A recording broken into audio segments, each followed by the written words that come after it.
Giselle Noel here with a nagging thought on 1 Corinthians chapter 10, verse 13, and why it is abusive to appeal to this verse when you're talking to people who are in the midst of suffering.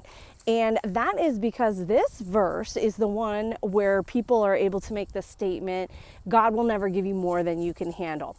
Problem is that the context here has to do with sin and temptation, not suffering.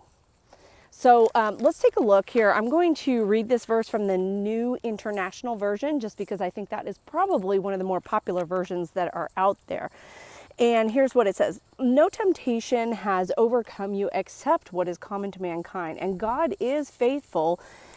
He will not let you be tempted beyond what you can bear. But when you are tempted, he will also provide a way out so that you can endure it. Now, before I read the very next verse, which absolutely conclusively proves that the context in which this verse should be applied is when dealing with sin and not suffering, let's go ahead and just re-examine what I just read with the idea in mind that this isn't about temptation, but it's about trials. And the reason why I want to do that is because it just so happens that the original Greek word here that is rendered as temptation in this English translation can legitimately be rendered as a trial or a temptation. Context will show you that the proper rendering here is temptation and not trial. And again, I will read the very next verse, which will conclusively prove that. But let's just show how it falls apart if you try to understand this verse in the context of trials. So here's what I would say. No trial has overtaken you except what is common to mankind, and God is faithful. He will not let you go through a trial beyond what you can bear. But when you are tried, he will also provide a way out so that you can endure it. Now I ask you just very simply, how is it that you're enduring a trial if God is providing a way out for you to avoid it? You're not. You're not going through the trial. It's a choice. And that's one of the reasons why misapplying this verse is so abusive, because implicit in that is that there is a choice to suffer, and therefore it's victim blaming on an implicit level, that you are choosing to suffer because obviously God has provided a way for you not to suffer. Now, I had a discussion about this verse and the misapplication of it by Christians with the elders of my church, and I told them that it really bothers me when people appeal to this verse when they hear people are struggling and suffering. Because of this, because of the victim blaming and the pull yourself up by your bootstraps and the complete invalidation of somebody's feelings that they are feeling absolutely overwhelmed. I appealed to two examples to demonstrate my point. One was a personal example, which is not a great means of reasoning because, you know, this could always be the exception, the anomaly. But just from, personal experience, I know that when I've gone through my hardest trials in life, that it absolutely was not by my ability to successfully navigate those difficulties and to avoid the suffering. I had no choice. My back was up against the wall. As Job described, everything was being pinned in. I have repeatedly explained my last experience with Christian marriage counseling felt as if my heart was being ripped out of my chest and thrown to the ground. Now, in order to try to pick myself back up and to avoid that suffering and to play the mental game of power of positivity, I tried to put that heart back in my chest only to have it repeatedly ripped out, slammed on the ground, and then I felt like it was run over with a monster truck of theology by my ex-husband and the counselors. And then when the truth finally came out, as if all that damage wasn't enough, I felt as if my heart that was already beaten and tattered and broken in the street was then set on fire and left reduced to ashes. It was so far beyond what I thought I was even capable of enduring that I'm shocked. And when I shared that with the elders, they said, yes, but you overcame, you endured, you're here. And yes, I am. But let me tell you something. That is not because of me and my strength. It is only because of Jesus Christ and his strength who carried me through. There is no way I would have endured that any other way.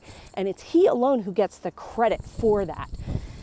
The second example that I appealed to when I was discussing this issue with the elders in my church is the fact that the early church, most of them, actually died for their faith. And so obviously, death should be, a pretty clear example of something that somebody can go through that is well beyond their capacity to successfully navigate and avoid.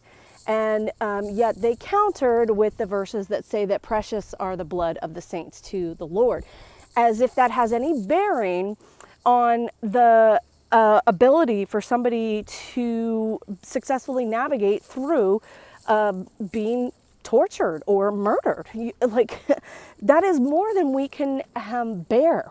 This verse says that God provides a way out so that you can endure it. That is not the case when it comes to suffering, but it absolutely 100% is the case when it comes to sin. And here's the wonderful thing, is that when you correctly apply this verse, it removes all of your excuses for being accountable before God, because this verse right here makes it very clear that it doesn't matter if the devil tricked Eve. She could have questioned the devil. She could have gone back to God to ask him, what do you say about what this guy says?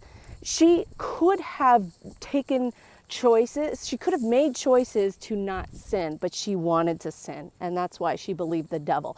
Same thing with Adam. He was not deceived. And he very easily, not being deceived, could have said, I don't care what this crazy woman's doing. I don't care what this deceitful serpent is doing. I'm not having any part of this. I'm exercising my moral superiority as the head of humanity, and I am saying no. But he didn't do that, because he also wanted to sin. And this is why, when this is correctly applied, you will see that when God always provides a way out of temptation, it leaves us without excuse, and it leaves us utterly dependent on God's grace to be forgiven and to be saved. And when this verse is correctly applied so that it is not misapplied to suffering, again, we can give God the glory for carrying us through what we are not able to bear. And there are many suffering moments that people go through that are well beyond what they can bear.